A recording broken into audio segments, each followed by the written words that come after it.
tous les bien-aimés qui sont ici. Vous avez devant vous presque un vieillard, mais Dieu est là, il est tout-puissant. Évidemment, il faut faire avec. Quand j'écris mes feuilles, je mets une gaine sur ma main parce que j'ai quelques difficultés d'écrire maintenant, mais je continue quand même à écrire. Alors, j'espère que vous allez bien, tous. Merci à toi, Jean-Pierre, et je salue tous les internautes de la planète entière. Nous sommes en ce moment au cœur d'une pandémie, une épreuve. Le journal cette semaine, le Washington Post, le plus grand journal de l'Amérique, en première page, a mis une photo et a relaté que la Wallonie était dans un... en ce moment, je ne sais pas très bien les mots, mais était dans les flammes, en quelque sorte. Et j'ai pensé qu'un évangéliste de la Wallonie doit parler aussi des problèmes de la Wallonie, problèmes du monde, mais je dois parler de cette épreuve qui accable tant de gens. Alors mon sermon la semaine passée, il était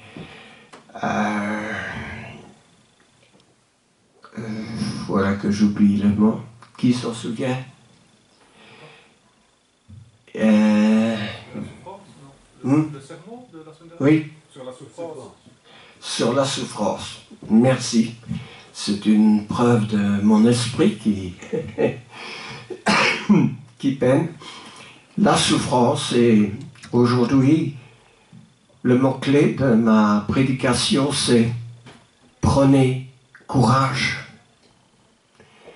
C'est Jésus qui dit cela, « Prenez courage », parce que nous avons besoin de courage. Peut-être nous allons encore relativement bien, mais lorsqu'il s'agit d'une pandémie, c'est une épreuve pour beaucoup de monde. Et surtout, c'est comme une épée de Damoclès qui pend quand on nous dit qu'il risque très rapidement que les hôpitaux soient à saturation et que l'on va en quelque sorte, sur 2 personnes, en prendre une dans les soins et qu'on ne pourra pas en prendre l'autre. C'est une réalité parce que non seulement les scientifiques, mais les directeurs des hôpitaux préviennent la population en disant attention, prenez en compte les mesures qui vous sont imposées. Alors, je ne sais pas si la pandémie est une épreuve qui vient de Dieu, voire même une punition. Là, peut-être vous allez lever les bras. Mais en tout cas, en regardant dans le passé, nous allons aussi regarder dans le passé aujourd'hui, parce que un historien ne peut faire qu'un procès sur le passé. Le présent actuel, nous ne connaissons pas encore son aboutissement. Et c'est seulement peut-être dans un demi-siècle ou plus, peut-être moins, que les historiens pourront parler de ces moments difficiles en ce moment. Mais Dieu reste le Tout-Puissant et rien ne peut se faire sans son contrôle. Alors ça pose quelquefois un point d'interrogation. Où se trouve Dieu là-dedans? Qu'avons-nous comme exemple à l'appui pour ne pas dire des bêtises dans ce que nous relatons. D'abord, dans la Bible, il y a des cas d'épreuve, des cas de maladie, où Dieu permet ces maladies, et même où Dieu est l'instigateur de ces maladies. Et quand on examine bien les Écritures, on voit que Dieu n'a jamais agi sans une raison, sans une bonne raison. Je pense à deux cas dans le livre des Nombres, par exemple. Le premier, c'était la sœur de Moïse, pour prendre un cas particulier. La sœur de Moïse avait commis une faute. Nous en commettons tous. Une faute qui avait des répercussions sur le plan de Dieu, sur le peuple d'Israël qui était là. Elle avait parlé mal contre son frère Moïse. Elle avait des raisons d'être un peu en colère. Mais Dieu ne lui permettait pas, quand même, de parler mal. Et qu'est-ce qui est arrivé? Elle a eu son bras, sa main, couvert de lèpre. La lèpre était une vilaine maladie, n'est-ce pas, comme la peste est une maladie, et nous en parlerons un peu plus tard. Comme le Covid est une mauvaise maladie aussi. Alors qu'est-ce qui s'est passé dans ce cas particulier?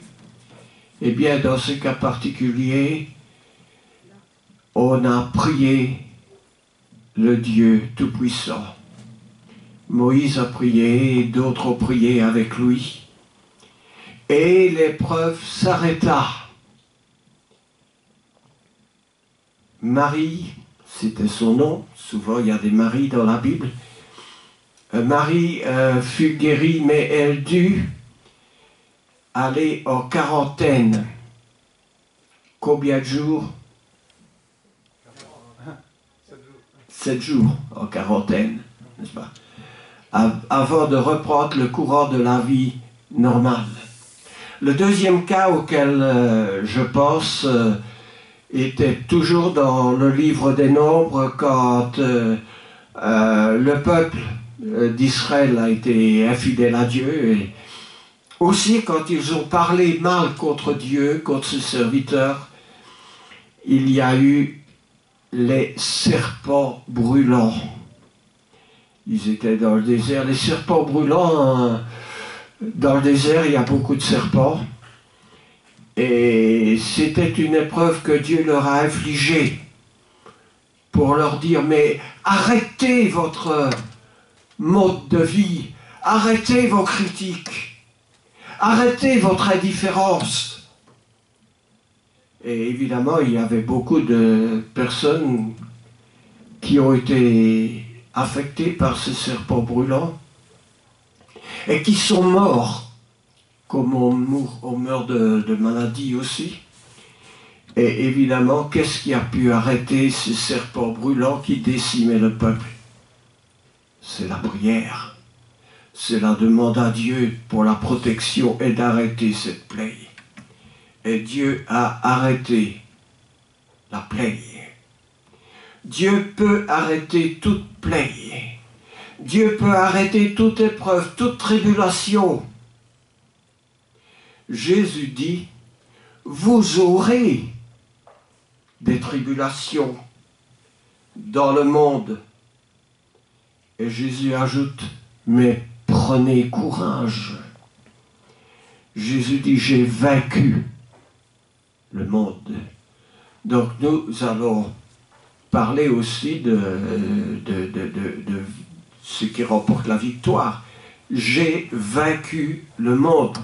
Ben, il n'a pas vaincu le monde simplement en claquant des doigts. Ça lui a demandé à Jésus d'affronter les épreuves, de les supporter et aussi pour pouvoir être vainqueur, de les assumer. Alors ça, c'est en Jean 16, j'ai marqué d'ailleurs tous les passages, Jean 16, 33. J'ai marqué tous les passages très tôt le matin, s'il y en a qui en veulent un comme référence. Jésus dit, vous aurez des tribulations. Alors, qu'est-ce que ça veut dire des tribulations? Quand nous allons au dictionnaire, et je le fais à chaque fois que je présente une étude, au mot tribulation, il est mis des tourments, suite d'aventures plus ou moins désagréables,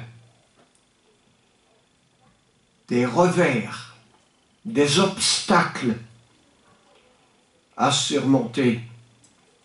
Alors des synonymes du mot, bien sûr, tribulation, c'est malheur, peine, infortune, adversité, épreuve, tout ce qui est cette famille de choses difficiles et désagréables qu'il faut traverser. Et je sais que Jésus a toujours été avec ceux qui lui appartiennent. Alors, dans ma première prédication, j'ai énuméré tout un état de cause qui était parmi ces épreuves. Parce qu'il n'y a pas que notre épreuve de la maladie, il y avait les épreuves à travers les siècles. Les premiers chrétiens étaient torturés, jetés au lion, brûlés vifs pendant la Réforme avec l'édit de Nantes. Il y a une quantité innombrable de personnes qui étaient dans les rangs des protestants, où il y a eu la confiscation de leurs biens, la torture, on jetait leur épouse du haut d'un pot avec une pierre attachée à leur cou pour qu'elle se noie. Il y avait la torture, l'exil, la prison, et puis le bannissement aussi, le dépouillement, sans parler de la maladie, du deuil, et des pertes d'emploi qui ont toujours été évidentes dans les grandes épreuves. Alors, Jésus dit, prenez courage, j'ai vaincu le monde. Et Jésus dit, ne craignez pas ceux qui tuent le corps et qui ne peuvent tuer l'âme. Craignez ceux qui tuent l'âme et le corps dans la géhenne. C'est toute une catégorie du monde qui pervertit la drogue, les pédophiles, toute une partie du monde qui trafique avec le grand dragon. J'utilise ce mot-là, pris dans l'Apocalypse, le grand dragon, le serpent ancien, qui est appelé le diable. Alors, souvent à travers l'épreuve, et ça c'est le danger qui nous guette, opère courage, et bien entendu souvent on laisse tomber les bras. Et quand on est plus faible, on est plus vulnérable aussi à l'épreuve. Job disait, pourquoi Dieu donne-t-il la lumière à celui qui souffre? Job était dans une grande souffrance lui-même. Et pourquoi Dieu donne-t-il la vie à ceux qui ont l'amertume dans l'âme?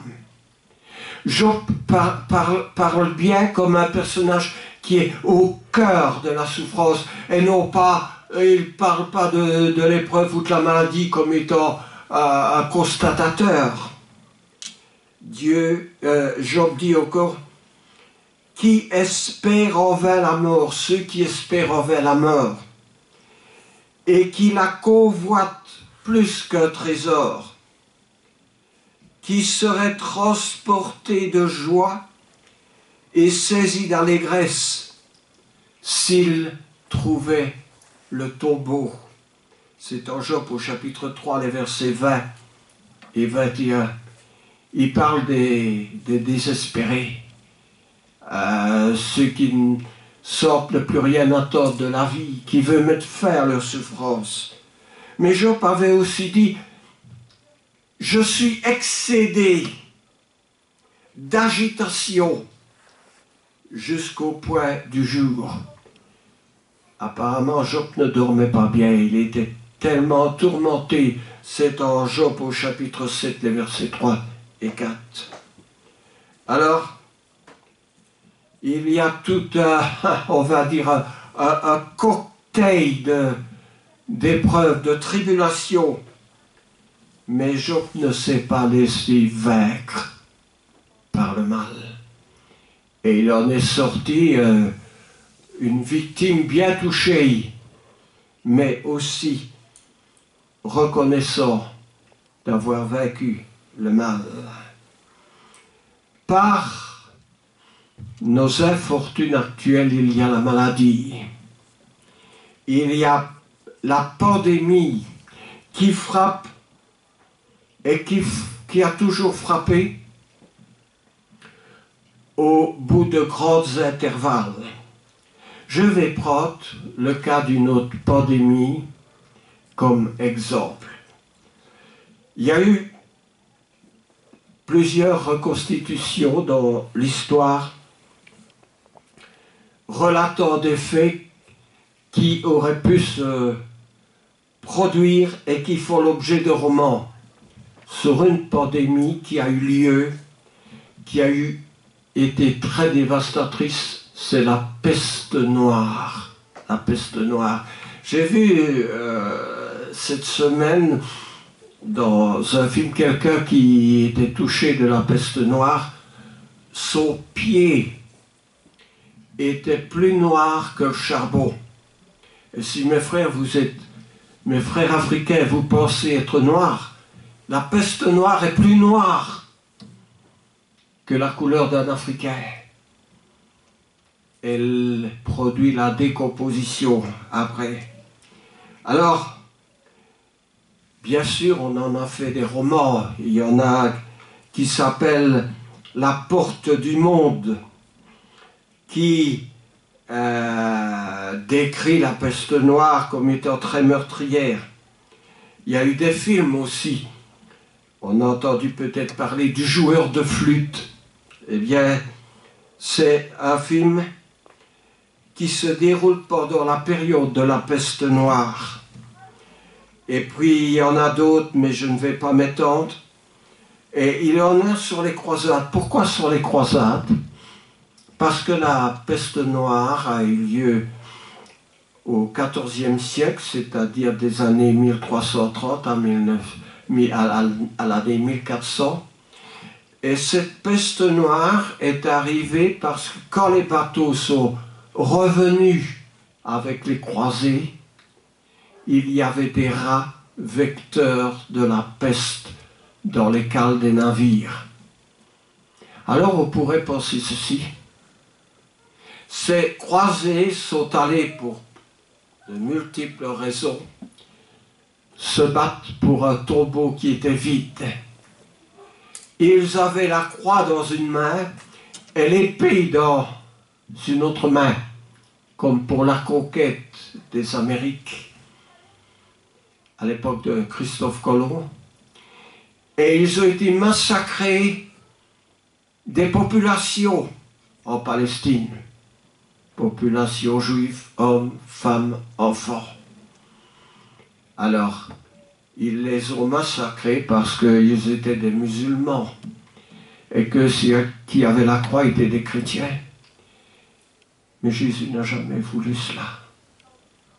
Il a dit, bénissez vos ennemis. Le tombeau vide est déjà une victoire parce que celui qui était dedans est ressuscité d'entre les morts et nous prépare une place auprès du Père. Et ce n'est pas une raison parce qu'il y avait la croix, d'aller massacrer les habitants. Peut-être Dieu n'a pas aimé cela, mais le retour de ces croisés avec ces ravecteurs de la peste dans leurs navires, ça a été une plaie pour l'Europe tout entière. Alors, outre tous ces films qui ont été faits, il faut dire une chose, que la peste a coïncidé avec une très grande famine de 1315 à 1322, où les gens n'avaient plus à manger, ils avaient faim. Ça veut dire que les gens étaient affaiblis par cette famine. Et vous savez, une maladie, quand une maladie survient dans une population qui est affaiblie, il n'y a pas là les facteurs pour bien combattre la maladie. Alors, ça a touché depuis l'Afrique du Nord jusqu'à l'Europe. La grande ville du Caire, qui avait un demi-million d'habitants, après la peste, il n'y en avait plus que 300 000. Des 66 raffineries de sucre qu'il y avait là-bas, eh bien, il n'en restait plus. Des 66 raffineries, il n'y en avait plus que 19 après. Si je cite ça, c'est parce que une pandémie a toujours eu une grande répercussion, une grande destruction sur le commerce, sur l'économie d'un pays. En Allemagne, la population a décru de 60%, n'est-ce pas? Et on peut prendre tous les pays, j'ai les chiffres. En Angleterre, la population a été décimée de 45 à 70%. Ils n'avaient pas la médecine. Ils n'avaient pas ces nouveaux médicaments que l'on a aujourd'hui. Et encore, aujourd'hui, plusieurs meurent quand même, surtout ceux d'un âge avancé. Mais l'épreuve était là, et l'épreuve a été toujours douloureuse. Et l'épreuve, évidemment, c'est arrêté après avoir fait son chemin, après avoir fait son œuvre. Alors attention à notre imagination. L'apôtre Jean dit « Éprouvez les esprits pour savoir s'ils sont de Dieu, car plusieurs faux prophètes sont venus dans le monde. » Notre Bible est un livre qui démarre avec une histoire, celle de la création, celle d'un personnage, un homme juste que Dieu appelle du bout du monde, qui est la Mésopotamie et qui est Abraham. Abraham n'était pas l'homme le plus parfait, il venait d'un pays où il y avait des idoles. Il arrive avec des idoles, mais Dieu parle avec lui, il écoute Dieu. Il devient le père des croyants. Abraham était digne pour que Dieu lui donne une promesse qu'il multiplierait toutes les nations, il bénirait les nations, n'est-ce pas, en lui, que ses générations seront aussi nombreuses que le sable de la mer et que les étoiles du ciel. Et Abraham avec cette promesse, a préparé le monde vers la rédemption, jusqu'à la venue de notre Sauveur et notre Rédempteur Jésus-Christ. Alors c'est pour ça que l'apôtre Paul dira dans son épître aux Galates, « Si vous êtes à Christ, vous êtes donc la postérité d'Abraham selon la promesse, la postérité d'Abraham le croyant. Abraham a été justifié par ses œuvres lorsqu'il a offert son fils sur la croix. Dieu a offert aussi son fils sur la croix. On me dit quelquefois, et je l'ai entendu, je ne peux pas venir à l'église parce que je ne peux pas supporter un masque pendant 1 heure. Moi, je vous dirais que Jésus a supporté un masque, pas pendant 1 heure, mais pendant 3 heures, quand il était sur la croix. Et quand je parle d'un masque, ce n'est pas un morceau de tissu. Le masque de souffrance, de moquerie, de douleur lorsqu'il était crucifié avec cette couronne d'épines. C'était un autre masque, notre morceau de tissu qu'on supporte pendant le temps de notre adoration. Alors oui, si vous êtes à Christ, vous êtes donc la postérité d'Abraham. Ça a valeur pour l'Église que Christ a bâtie. Nous comprenons par Église aujourd'hui ceux qui sont dans un bâtiment. L'homme a toujours voulu construire des cathédrales, des œuvres architecturales. Mais au départ, quand Jésus dit « je bâtirai mon église », le mot église voulait simplement dire une assemblée. Je bâtirai mon assemblée. Jésus ne parlait pas des pierres, il ne parlait pas des boiseries, il ne parlait pas des ornements que compose le lieu où les fidèles se rendent. Il parlait des élus, ceux qui lui appartiennent, ceux qui sont fidèles, qui suivent sa doctrine. Ceux-là sont ceux qui lui appartiennent, ceux qui sont mariés en quelque sorte avec lui. Peut-on utiliser l'image d'un mariage? Paul le fait dans son épître aux Éphésiens. Il dit que le Christ c'est l'époux et que l'Église c'est l'épouse.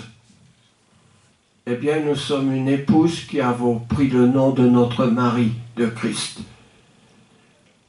pour laquelle le Nouveau Testament dit que si quelqu'un souffre pour le beau nom de chrétien, il en soit fier. Le beau nom de chrétien, un nom nouveau que donne le Nouveau Testament. Alors, oui, le titre du sermon, c'est « Prenez courage, j'ai vaincu le monde ». Et nous retrouvons l'auteur de ces paroles dans le livre de l'Apocalypse. Pour moi, Jésus parle 2 fois dans la Bible. Il parle dans les évangiles, pendant son ministère, à ceux qui sont les gens présents, les juifs, les pharisiens, les publicains, etc. Et il leur donne des instructions. Et puis aux chrétiens seulement, il parle dans l'Apocalypse. Parce qu'il y avait de grandes épreuves qui concernaient son Église, l'Église qu'il avait bâtie. Et Jésus, pas plus que nous ne voulons voir l'Église qui soit détruite, anéantie, bafouée. Alors Jésus prend l'apôtre Jean, son disciple bien-aimé, et il lui adresse des recommandations qui, toutes réunies ensemble dans l'Apocalypse, pourraient dire en une seule phrase « Soyez fidèles jusqu'à la mort », parce qu'il allait arriver des épreuves. Et les épreuves, c'est quelque chose de cyclique. Il y en avait dans l'Apocalypse à cause de Rome, mais plus tard, il y en avait à cause d'autres facteurs. Et des épreuves, il y en aura jusqu'au temps marqué où le Seigneur va nous reprendre. Mais pour toutes ces époques, pour tous ces siècles, pour toutes ces épreuves, Jésus dit, prenez courage, j'ai vaincu le monde. Alors c'est pour ça que dans l'Apocalypse, Jésus dit, heureux à présent ceux qui meurent dans le Seigneur. Oui, dit-il, qui meurent dans le Seigneur, dit l'Esprit, afin qu'ils se reposent de leurs œuvres, afin qu'ils se reposent de leurs travaux, c'est le mot exact, et leurs œuvres les suivent, car leurs œuvres les suivent. Qu'ils se reposent de leurs travaux. Je ne suis pas certain que Jésus veut simplement dire que, sœur, si tu as passé ton temps de travail à nettoyer, ben, maintenant, viens dans le ciel, repose-toi, tu as assez de temps tenu une brosse en main. Ou ça peut s'appliquer à n'importe quel homme, un taximène, tu as assez conduit ta voiture dans la circulation. Les travaux, c'est les travaux qu'on a effectués pour Christ aussi. Ça peut être ces travaux-là. Mais il y a les travaux qui concernent les élus de Dieu, n'est-ce pas? Car leurs œuvres les suivent. Nos œuvres vont nous suivre là. Quand nous allons à l'entrée du ciel, on va un petit peu, comme Paul dit en Actes au chapitre 17, on sera jugé selon le bien ou le mal que l'on aura fait. Oui, prenez courage, dit Jésus, j'ai vaincu le monde. Et nous retrouvons l'auteur de ces paroles qui est le Christ dans l'Apocalypse. Et là, il parle en vainqueur.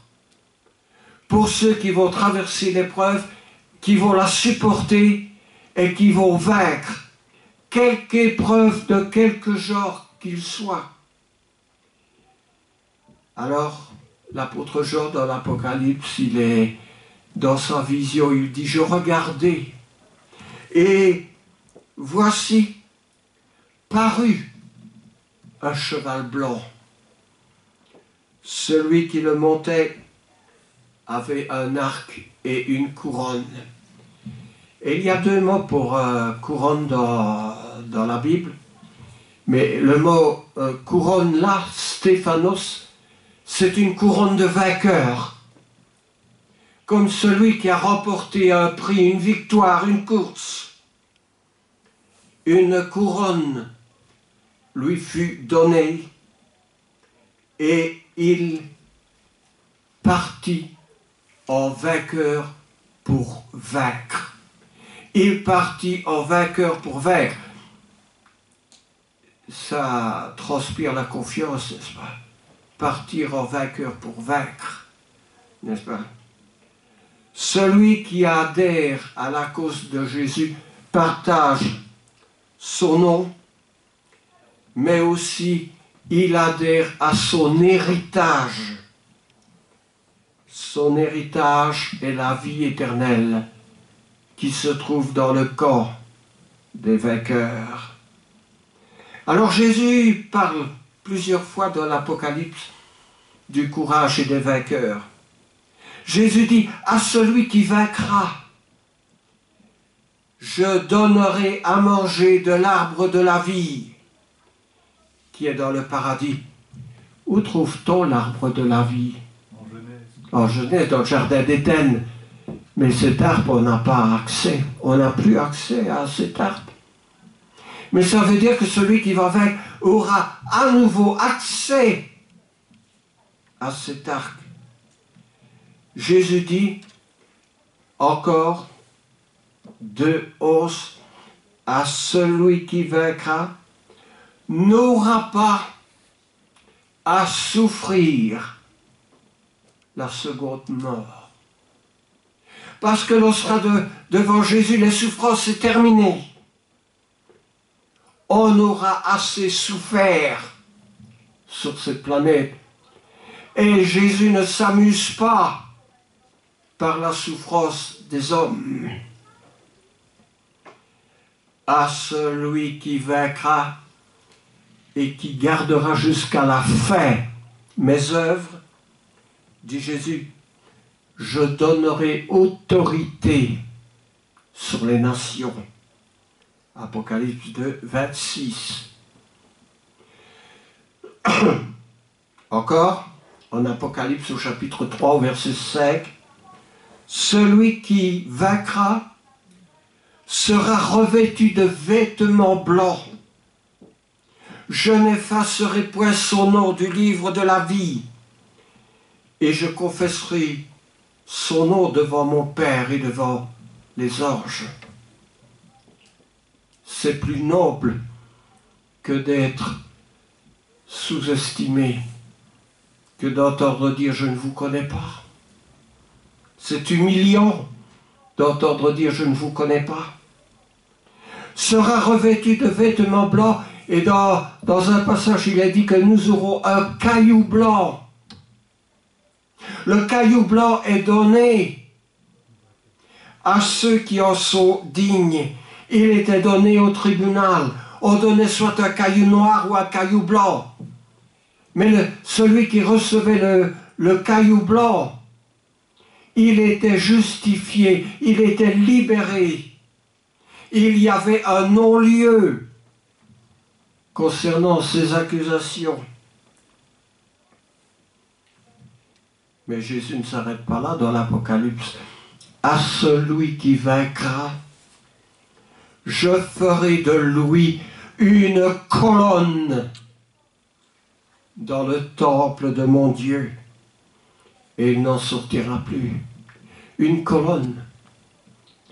Quand l'apôtre Paul est allé à Jérusalem, 3 ans après sa conversion, il n'a rencontré aucun des autres apôtres, dit-on en Galates, mais il rencontra Pierre, Jacques et Jean, et Paul ajoute, qui sont regardés comme des colonnes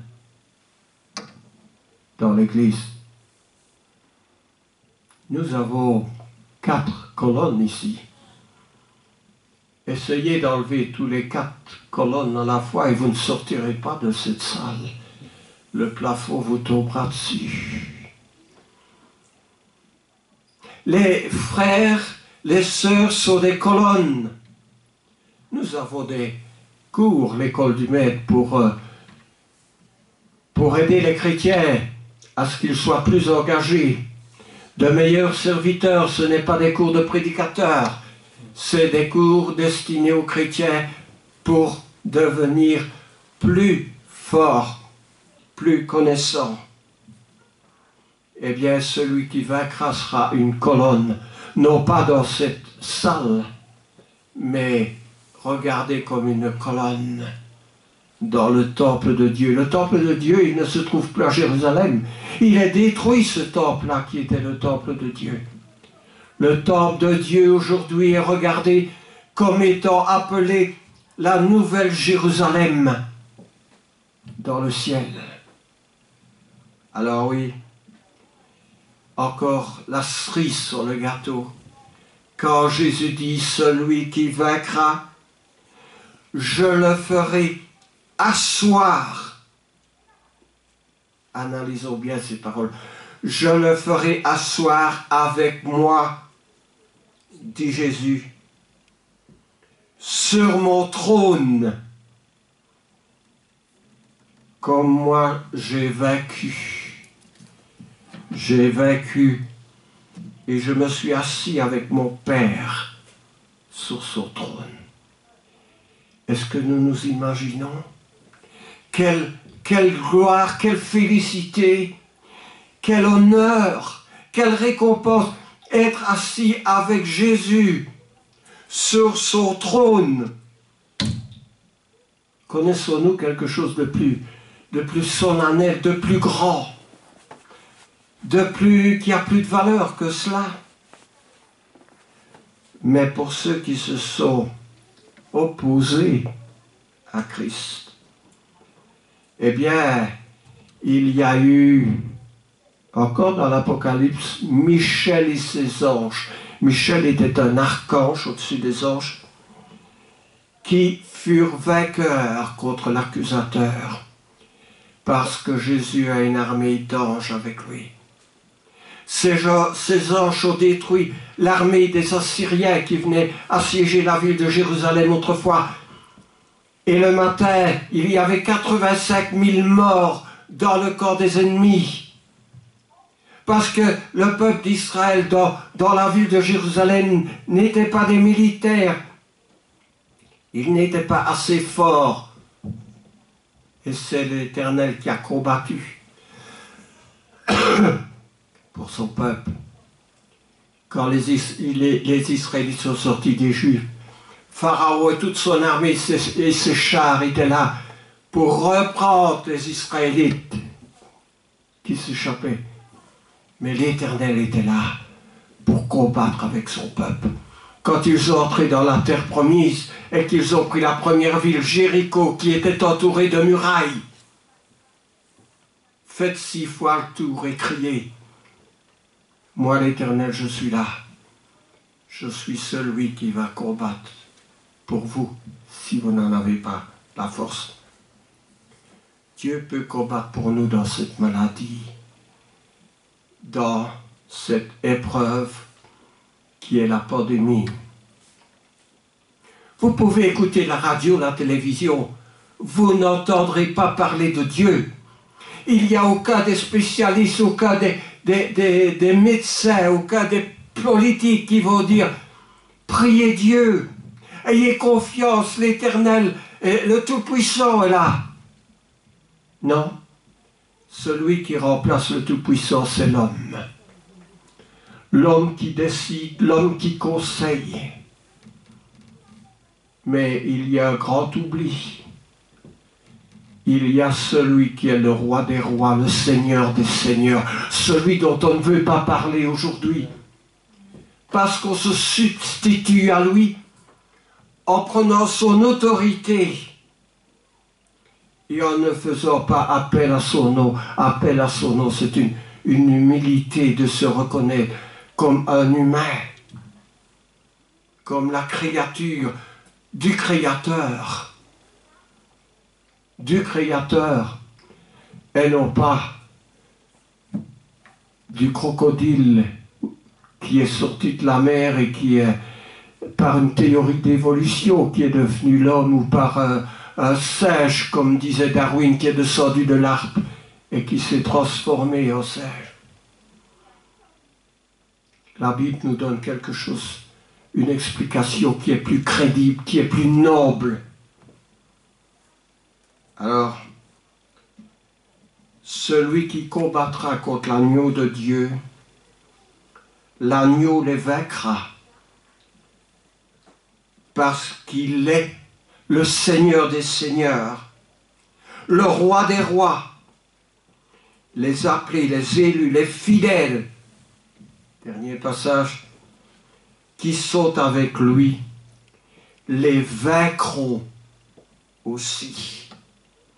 Oui, parce que Jésus dit, Apocalypse 21, celui qui vaincra héritera ces choses. Je serai son Dieu et il sera mon fils. Est-ce que nous nous sentons fils de Dieu? Nous n'en sommes pas dignes. Mais par le baptême, il peut nous regarder comme son fils étant digne. Si nous suivons, si nous avons reçu l'Esprit dans notre baptême, si nous sommes baptisés pour la rémission des péchés, si nous marchons avec lui et que nous observons ses commandements, Dieu vous appellera mon fils, ma fille. C'est un privilège, n'est-ce pas? N'importe quel enfant peut venir vous solliciter quelque chose. Vous n'y sentirez pas une responsabilité. Mais si votre fils ou votre fille vient et qu'il dit « Maman, ou papa, notre responsabilité est engagée parce que la Bible dit « Celui qui n'a pas soin des siens est pire qu'un infidèle. » Alors, prenez courage. Celui qui est à notre tête, c'est celui qui est sur un cheval blanc. Et celui qui est sur le cheval blanc, il est parti en vainqueur et il vaincra. Oui. Prenez courage, dit ce chevalier sur le cheval blanc. Ce vainqueur sur le cheval blanc, il dit, prenez courage, j'ai vaincu le monde. Et avant de monter sur son cheval blanc, il a traversé les épreuves de la vie pour vaincre. Il a vaincu et il est digne d'être sur un cheval blanc. Il est aujourd'hui notre protecteur. Il est notre sauveur. Il est notre rédempteur. À lui soit la gloire. Amen. Amen.